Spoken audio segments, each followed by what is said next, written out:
All right, Joshua, welcome to the channel. All right. All right, man, go ahead and introduce yourself. Hey, my name's Joshua. It's about just turned 30 last week. Just living life. This is living life, man. So, where you from originally? I was born here in Gainesville. Grew up in foster care, bounced around the state of Florida, but uh, been here about the last 10 years now. Hmm. Since I've been out of prison, anyhow. You been to prison? Yes. What did you go to prison for? Went there for doing a stolen property. A buddy of mine had some stuff he needed pawned. I had my ID. I used my ID, and it ended up being stolen stuff, so they traced it back to me, and a bunch of bull crap, but I learned from it. Damn. I learned not to jump into things So, so how quickly. long you did in prison? 3 years. You did 3 years in prison. Damn. Yeah. So, tell me about your family and how was things growing up? Uh, it was it was rough growing up. Wasn't raised with my family. They were on drugs at the time and stuff. But I had an all right childhood. I never was abused or nothing. I had an opportunity to get back with mom and dad, get some stuff answered, questions answered. Okay, for sure. So, when you were in prison, did you ever have to get into like any physical altercations? One,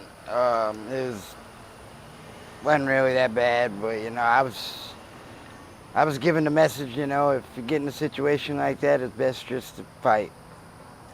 So Gotcha, man. I try to avoid the physical stuff. I have epilepsy, so You have epilepsy? yeah, Okay. it's kind of rough dealing with that. So, where'd you attend school? I attended school several different places, but I ended up graduating in Union County High School over in Lake Butler. Okay, so you graduated. Yeah, I graduated. Okay, so you said you grew up in Gainesville, so you've always been here. So Well, no, I bounced around. you bounced Florida. around. Yeah. So what brought you back to Gainesville? Well, when I got out of prison, I just had nowhere to go, and they brought me here and dropped me off, and Who and- brought you here? the prison. Oh, okay. Yeah, when I was getting released. And Mhm. I've tried the homeless shelters here. They're just, if you're trying to better yourself, my opinion, they're just not probably the best place to be. So how'd you become homeless? Getting out of prison. Just getting out of prison, I just had that's it. nowhere to go. It just. So I So- just recently got a job about 6, 7 months ago. I've been working with the people, and things are going pretty good. They're letting me rent a room from them, so I'm currently off the street as far as sleeping and stuff. So that's always a blessing. what were you doing before you were homeless? Like, how was that? I was staying with my wife, or ex-wife now. I was married.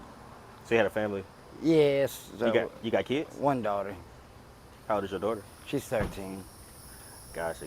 So how are you surviving day to day now, just with your job? Basically, yeah, my job. There's a lot of help around here if you get up and go look for it, as far as food, medical stuff like that. Really, I feel like the homeless thing is just a big part of it's I guess, laziness. I've been a victim of it. I'm just not. The resources will be right there. You're just not wanting to get up and cross the street to get it. Gotcha. So what's the most difficult thing? What's the most difficult thing about being homeless to you? Being labeled, maybe somebody out here has had a bad experience with a homeless person, and they seem to kind of label you as part of them just because you're homeless too. And I don't really agree with that at all. When you got your people out here that'll trash a place where they might be hanging out at, and then the business owner wants to call the police or run them off. It sucks because it don't affect just the people that trashed it. It affects everybody that might use that place to hang out or chill at. So what's the most craziest thing you've seen during your time of being homeless? I'd say when I was in Jacksonville, over some drugs or something. I don't even remember watching a guy get beat to death. That was. Wow, so he died in front of you? Yeah, they pronounced him dead at the scene. Wow. That's crazy, man. So if you could change one thing about your life or a decision you've made, what would it be? Going to that party that night. You mind taking me through what happened at that party? Just a lot of drug use. Had a lot of decisions made. I mean, I don't want to blame it on the drugs. I know they didn't help, but I still made the decision. So that seemed to be the trigger of the downfall. And what was the decision? What happened? Just to go with the boys that were supposed to be just going to pick up something, and it ended up they were going to rob them, and just a bunch of bullcrap, Mm, crazy stuff. And it's one of those situations like you just don't know what to do. You're scared to, hey man, I ain't that cool with this, and you're scared to, I don't know. gotcha. So it was basically a robbery. You were part of a robbery, and Yeah, you didn't know that it was gonna turn out how it I did. It didn't went know it was wrong. going to escalate to the robbery. I thought they were just going. I really thought it was like a drug deal or something. I was Mm, just going along for the ride, and hey, you want to ride? Hey, shit, I ain't have nothing else to do, so.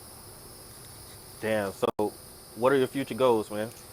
Uh, First of all, get myself in a position where I can take care of myself.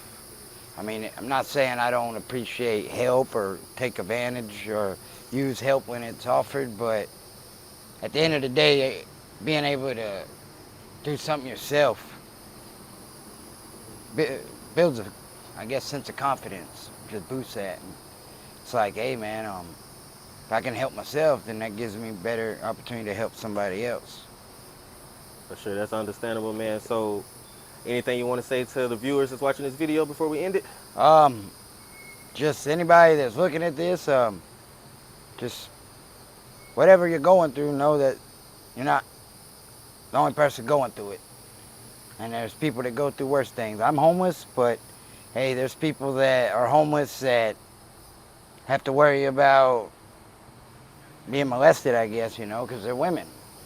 I mean, I guess men could be targeted too, but a woman is going to be more vulnerable. And I see older women out here a lot, and it's like, man, but I feel like instead of trying to help them or talk to them now, maybe I need to go better myself first. And if they see me doing it, they can be like, well, if he can do it, we can do it.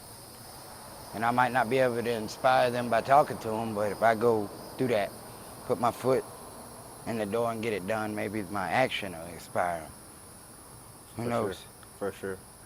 All right, man. Well, hey, I want to thank you for having this interview with me, man. Yeah, I And appreciate it. I wish you the best with everything, man. I appreciate it. I was just kind of, I needed someone to talk to anyhow. So, All right, man. You have a good day. all right. Peace. Yep.